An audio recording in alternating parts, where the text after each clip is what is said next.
नमस्कार, मेरा नाम आलोक है। आप देख रहे हैं बिहार के सबसे बड़े YouTube news channel live cities को। इस वक्त जो शख्स हमारे बगल में बैठे हैं, इनका परिचय देने से पहले हम आपको ये बता दें कि बीमारियां बहुत प्रकार की होती हैं। बहुत सारे लोग बीमारियों से जूझते हैं और कई जगह पर अस्पताल के दर दर ठोकरें खाने के बाद किसी एक मसीहा को ढूंढते हैं जो उन्हें इस जंजाल से निकाले। जन अधिकार पार्टी के संरक्षक पप्पू यादव, आपको पता होगा कितनी बार उन्होंने कार्यक्रम चलाया है, आपका सेवक आपका द्वार। इस कार्यक्रम के तहत कई बार वो गरीब लोगों की मदद करते हैं। और ये शख्स जो इस वक्त हमारे सामने बैठे हैं, इनका नाम है मुन्ना जी। अगर आप जानते ही इन्हें तो बखूबी इन्हें पहचानते होंगे कि जाप का इन्हें स्वास्थ्य प्रभारी बनाया गया है। मुन्ना जी, स्वागत है आपका लाइव सिटीज़ में। जी धन्यवाद आपका। जी, आप किस तरीके से लोगों की मदद करते हैं? पहली बात तो ये कि आपको स्वास्थ्य प्रभारी बनाया गया है। जी। पार्टी के अंदर बहुत सारी पदें जो हैं वो मौजूद हैं।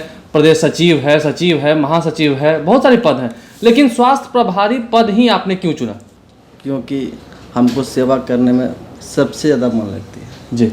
और बहुत बार देखे हैं हॉस्पिटल में जी।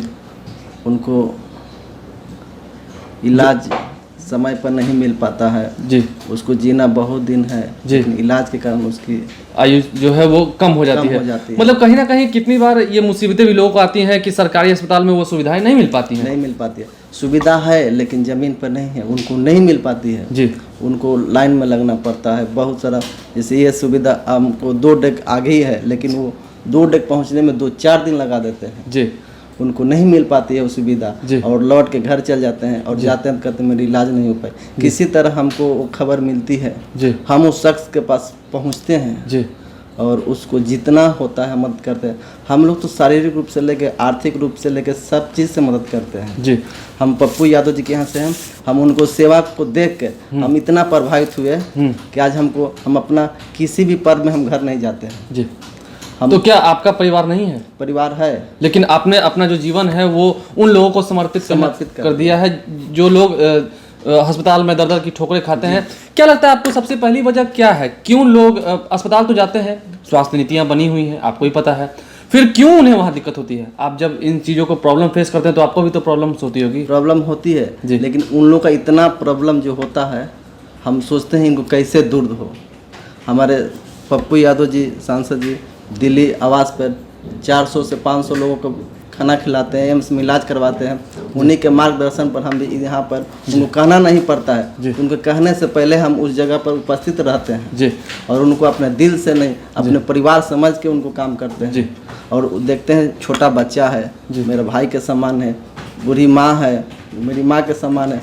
हम उनको काम करते हैं, उस तरह के हेल्प करते हैं। अगर देखते हैं कि इनको दवा नहीं मिल पा रही है, हम साहब को बोलते हैं, साहब को बोलते हैं कि उनको पैसा की दिक्कत है, दवा नहीं हो पा रहे, किसी तरह वो पैसा मतलब कि कहीं ना कहीं जो गरीबों की हक की लड़ाई है वो आप एमपी साहब के सामने भी बेझिझक होकर रखते हैं और मदद पूरी तरह से मिलती है। और मदद और 2 डेग आगे बढ़ के मदद करते हैं। जी।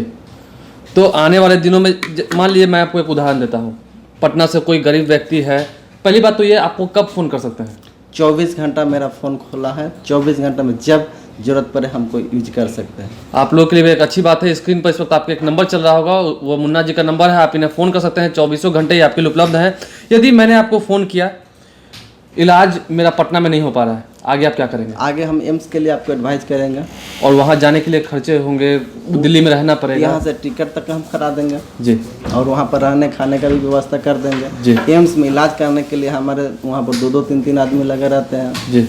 तो ये आपको दिक्कत नहीं होगी। मतलब कि स्वास्थ्य को लेकर के जो आपको प्रभारी बनाया गया है, कहीं ना कहीं आपको लगता है कि आप इस पर खड़े उतर रहे हैं और आगे और कीजिएगा। जी। आप एम्स हो, महावीर कैंसर हो, IGMS हो, PMCH हो, NMCH में हो। जी। अब तक ऐसे स्वास्थ्य प्रभारी रहते हुए आपने कुछ अनुमानित है, कुछ इसका गिनती है कितने लोगों की मदद की है?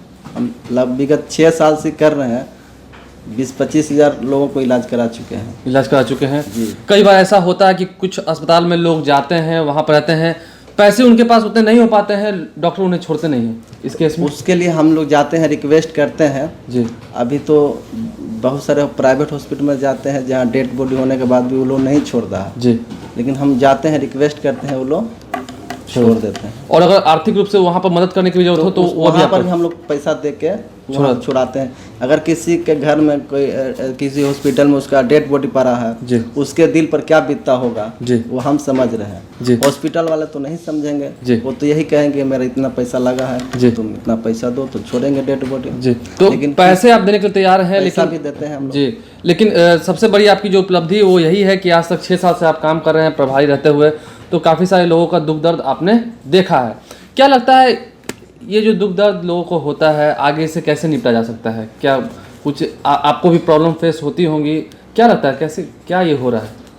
वो हम लोग जो भी करते हैं, ऐसा अगर सरकार आएगा तो सिस्टम बदलेगी, लेकिन हम लोग इतना कर रहे हैं, अगर सब लोग करें तो दुख नहीं होगा। अच्छा, पप्पू यादव जी से कई बार हम इंटरव्यू करते हैं, उनसे भी मुलाकात करते हैं, तो आपका सेवक आपका द्वार जो कार्यक्रम होता है उसमें भी आप जाते हैं, हिस्सा लेते हैं? हाँ, उसमें हम तो बढ़ चढ़ के हिस्सा लेते हैं, पहले से हम ही रहते हैं।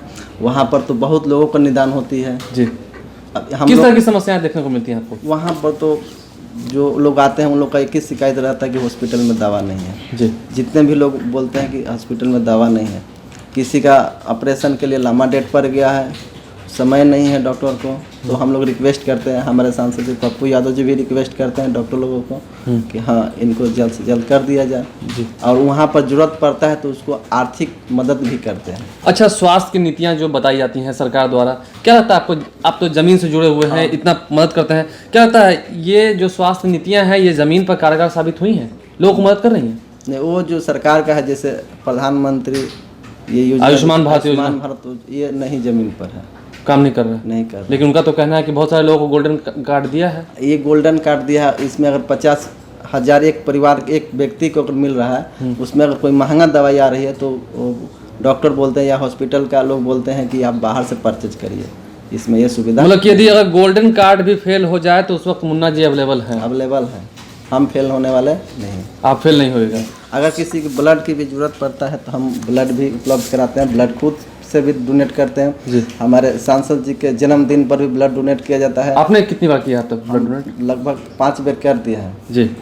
5 बार आपने ब्लड डोनेट किया है अब तक। विशेष परिस्थिति में हम ब्लड डोनेट करते देखते हैं कि अभी कुछ नहीं किसी को होने वाला है, ऑपरेशन या किसी कारण बस इसका जान बचने वाला है, तुरंत हम ब्लड वो। आपके पीछे जैसे कि आप कह रहे हैं कि बहुत लोगों से ब्लड डोनेट करवाते हैं, तो क्या बहुत सारे युवा हैं जो आपकी मदद के लिए हैं? हम जिनको बोलते हो मेरे लिए नहीं कहते हैं, क्योंकि हम वो जो भी हुआ है हम उनको भाई समान मानते हैं और उनके काम में हम बढ़ चढ़ के हिस्सा लेते हैं, इसलिए हमको कोई नकारता नहीं है। एक बार बोलते हैं, खुद हमको 4 बार फ़ोन करके बोलते हैं कि कहाँ चलना है जी। आने वाले दिनों में यदि आपको मदद की ज़रूरत हो तो एक बार ज़रूर याद कीजिएगा मुन्ना जी को।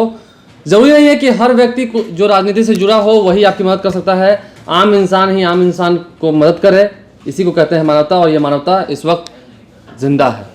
लाइव सिटीज़ के साथ आप बने रहें। यदि अभी तक आपने हमारे यूट्यूब चैनल को सब्सक्राइब नहीं किया है तो जरूर सब्सक्राइब करें। साथ साथ मुन्ना जी को बहुत बहुत धन्यवाद। आप लोगों को मदद जरूर कीजिएगा। धन्यवाद।